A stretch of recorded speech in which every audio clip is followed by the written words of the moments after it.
Ivan Pavlov की कहानी विज्ञान के इतिहास की सबसे बड़ी विडंबनाओं में से एक है।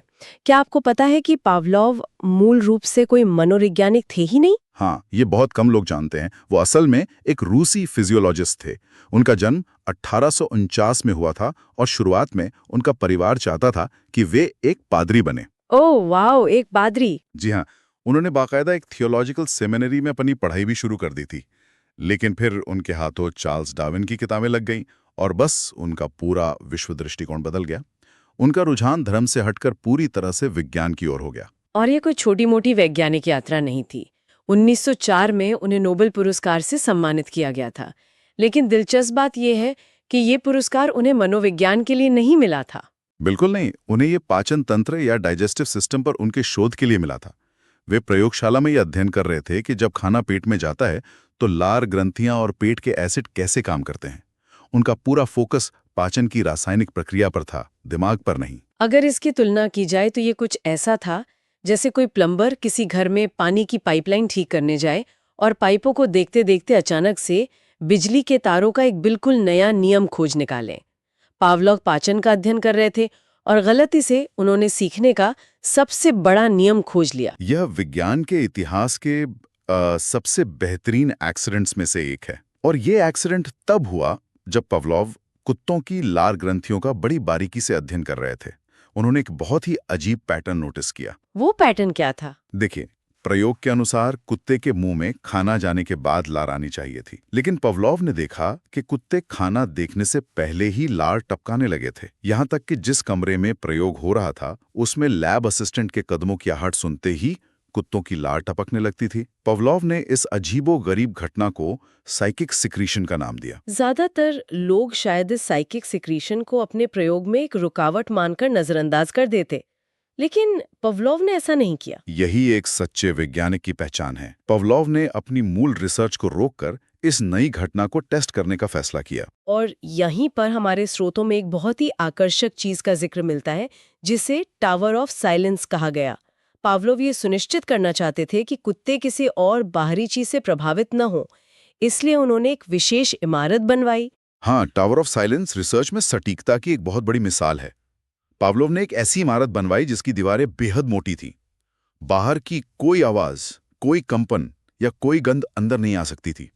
प्रयोग करने वाला व्यक्ति भी कुत्ते को दिखाई नहीं देता था, ताकि कुत्ता केवल उसी चीज पर ध्यान दे सके जो पावलोव उसे दिखाना या सुनाना चाहते थे, है ना?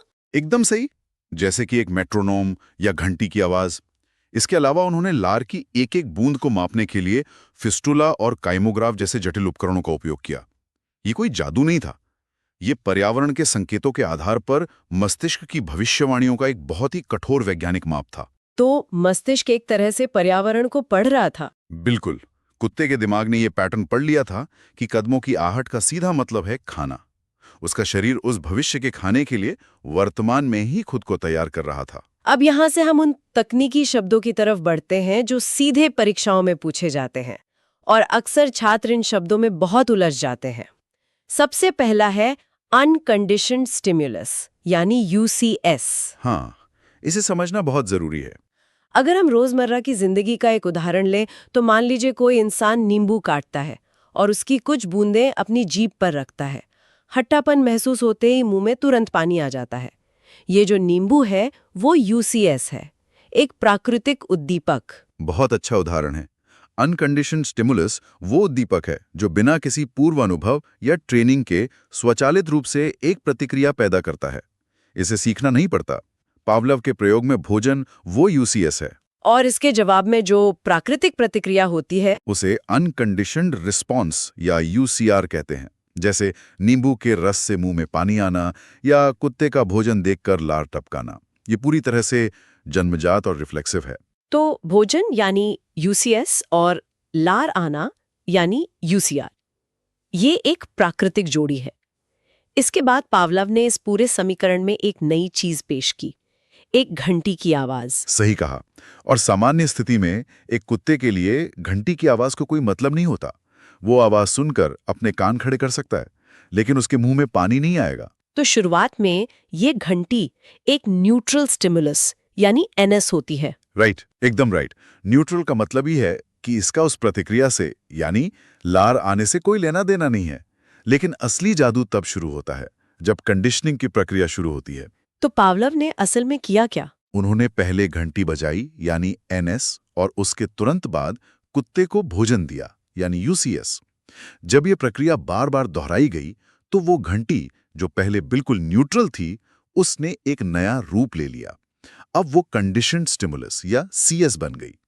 कुत्ते के दिमाग ने घंटी और खाने के बीच एक पक्का कनेक्शन बना लिया। और इसका अंतिम परिणाम ये हुआ कि अब कुत्ता सिर्फ घंटी की आवाज सुनकर ही लार टपकाने लगा, भले ही वहां कोई भोजन न हो।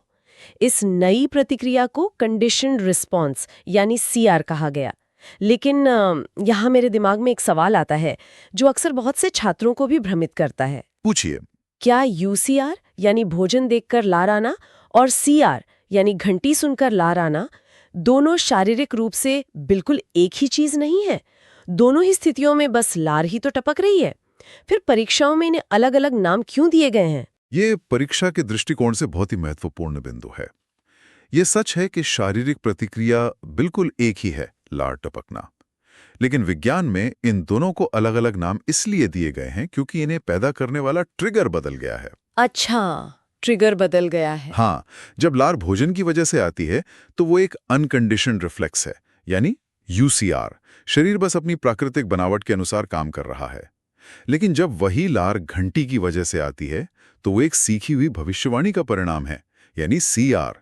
अनुक्रिया वही है लेकिन उसके पीछे का कारण या स्टिम्युलस बदल गया है। यह स्पष्टीकरण बहुत ही सटीक है। तो प्रतिक्रिया एक है लेकिन कारण अलग है। अब यह समझते हैं कि ये पूरा प्रोसेस, ये जुड़ाव काम कैसे करता है। हमारे स्रोतों में एक टर्म है टेम्पोरल कंटिग्यूटी यानी समय की समीपता। देखिए, कंडीशनिंग कोई जादू नहीं है। इसमें समय की बहुत बड़ी भूमिका होती है। टेम्पोरल कंटिग्यूटी का मतलब है कि घंटी बजने और भोजन मिलने के बीच का समय बहुत ही कम होना चाहिए, आदर्श रूप से केवल कुछ सेकंड। अगर हम घंटी बजाएं और 10 मिनट बाद कुत्ते को खाना दें तो क्या होगा? तो कुत्ते का दिमाग उन दो घटनाओं के बीच कोई संबंध नहीं बना पाएगा। दोनों उद्दीपकों का एक साथ या तुरंत एक के बाद एक आना जरूरी है। और यहीं पर रिस्कोला वैगनर मॉडल चित्र में आता है। हाँ, ये भी परीक्षाओं में कई बार पूछा जाता है। बिल्कुल। ये मॉडल कहता है कि कंडीशन्ड स्टिमुलस को यूसीएस का एक भरोसेमंद भविष्यवक्ता या रिलायबल प्रिडिक्टर होना चाहिए। अगर घंटी बजती है तो खाना आना ही चाहिए। अगर 10 में से सिर्फ 3 बार घंटी बजने पर खाना आता है तो दिमाग उस पर भरोसा नहीं करेगा। ये सिद्धांत बहुत जरूरी है। चलिए इन्हें एक एक करके देखते हैं। सबसे पहला है एक्विजिशन यानी अधिग्रहण। एक्विजिशन वो शुरुआती चरण है जब कुत्ता या बिल्ली घंटी और खाने के बीच का संबंध बना रहे होते हैं। तटस्थ उद्दीपक का कंडीशन उद्दीपक बन जाने की ये पूरी प्रक्रिया अधिग्रहण कहलाती है। और इसके बाद क्या होता है? मनोविज्ञान की खूबसूरती इसके बाद शुरू होती है। मान लीजिए पावलोव का कुत्ता ये सीख चुका है कि घंटी का मतलब खाना है। अब पावलोव बार बार सिर्फ घंटी बजाते हैं लेकिन खाने को कभी नहीं लाते। 1 बार, 10 बार, 20 बार। तो कुत्ता समझ जाएगा कि पैटर्न टूट गया है। हाँ, और वो लार टपकाना बंद कर देगा। इस प्रक्रिया को एक्सटिंक्शन या विलोपन कहते हैं, सीखी हुई प्रतिक्रिया का गायब हो जाना। तो क्या इसका मतलब ये है कि कुत्ता उस पुरानी बात को पूरी तरह से भूल गया है? मेरा मतलब है, क्या उसके दिमाग से घंटी और खाने का कनेक्शन हमेशा के लिए डिलीट हो गया है? नहीं, ऐसा बिल्कुल नहीं होता। दिमाग किसी भी ऐसे अनुभव को आसानी से डिलीट नहीं करता जो कभी उसके सर्वाइवल के लिए जरूरी रहा हो। एक्सटिंक्शन का मतलब भूलना नहीं है, बल्कि ये सीखी हुई प्रतिक्रिया का एक तरह से दब जाना या सप्रेस हो जाना है। और इसी से हमारा अगला सिद्धांत जुड़ता है, स्पॉन्टेनियस रिकवरी यानी स्वतः पुनर्लाद। बिल्कुल। मान लीजिए विलोपन होने के काफी समय बाद, जैसे 1 हफ्ते तक कुत्ते को उस लैब से दूर रखा गया और फिर अचानक से उसे वापस लाकर वही घंटी दोबारा बजाई जाए, तो कुत्ता फिर से लार टपकाने लगेगा। हाँ, वो दबी हुई प्रतिक्रिया अचानक वापस आ जाती है। हालांकि ये पहली बार जितनी मजबूत नहीं होती, लेकिन ये साबित करती है कि कनेक्शन दिमाग के किसी कोने में अभी भी जिंदा था। इसके बाद के 2 सिद्धांत भी छात्रों को बहुत कंफ्यूज करते हैं, जनरलाइजेशन यानी सामान्यीकरण और डिस्क्रिमिनेशन यानी विभेदन। इन्हें एक उदाहरण से समझते हैं। मान लीजिए एक कुत्ते को एक खास तरह की पीतल की घंटी पर लार टपकाना सिखाया गया है, लेकिन एक दिन बाहर से एक साइकिल गुजरती है और उसकी घंटी बजती है। कुत्ता उस आवाज पर भी लार टपकाने लगता है। तो उसने दोनों आवाजों को एक जैसा मान लिया? हाँ, उसने आवाजों को जनरलाइज कर लिया है। दिमाग ने कहा ये आवाज कुछ कुछ वैसी ही है, शायद खाना मिल जाए।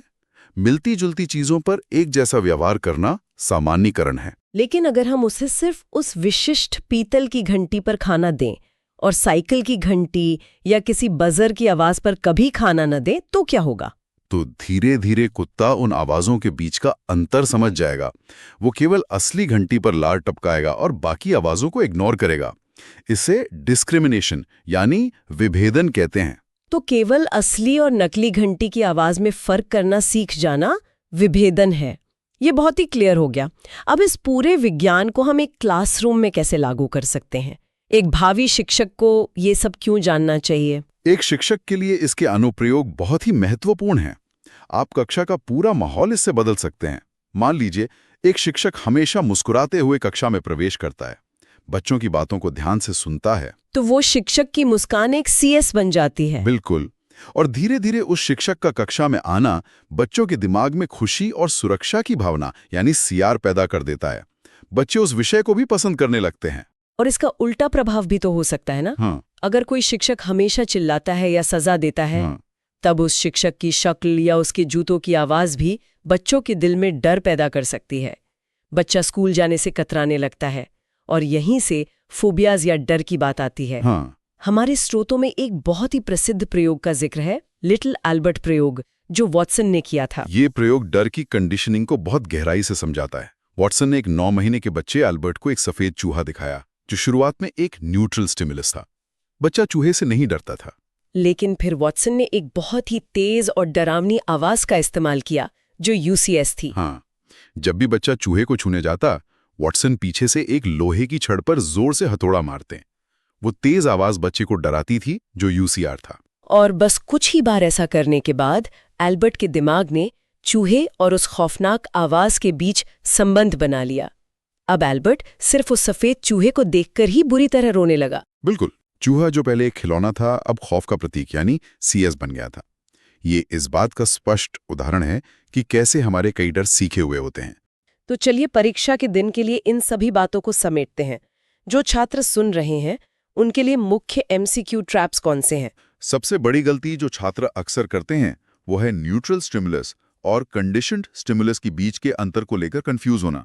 याद रखें, भौतिक रूप से वस्तु एक ही हो सकती है, जैसे वो घंटी, लेकिन कंडीशनिंग की प्रक्रिया से पहले वो NS कहलाती है और बाद में वो CS बन जाती है। और दूसरा फंसाने वाला सवाल जनरलाइजेशन और डिस्क्रिमिनेशन पर आता है। हाँ, अगर किसी बच्चे को सफेद चूहे से डरना सिखाया गया है और अब वो हर सफेद चीज से डरने लगा है, तो ये जनरलाइजेशन है।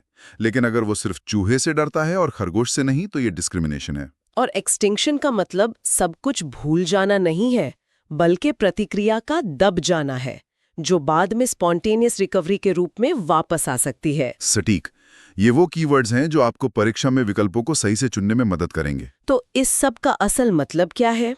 पूरी चर्चा का सार ये है कि कैसे पावलोव के कुत्तों ने हमें ये समझने में मदद की कि हमारा दिमाग आसपास की दुनिया से कैसे जुड़ता है, हम कैसे पैटर्न पहचानते हैं। हमारी रोजमर्रा की आदतें, हमारे अनजाने डर, ये सब हवा से पैदा नहीं होते। दिमाग हर पल बाहरी दुनिया से संकेत ग्रहण कर रहा है। और अंत में मैं एक बहुत ही गहरा विचार छोड़ना चाहूंगी। क्या इंसानों के पास सच में फ्री विल या स्वतंत्र इच्छा है, या फिर हमारी रोजमर्रा की आदतें, जैसे फोन की नोटिफिकेशन टोन बजते ही फोन की तरफ झपटना, महज पावलोव के कुत्तों की तरह एक कंडीशन्ड रिफ्लेक्स है? ये सोचने वाली बात है। अगली बार जब किसी रेस्टोरेंट की खुशबू से आपको अचानक भूख लगे, तो इस बारे में जरूर सोचिएगा, क्या बज रहा है और कौन सुन रहा है।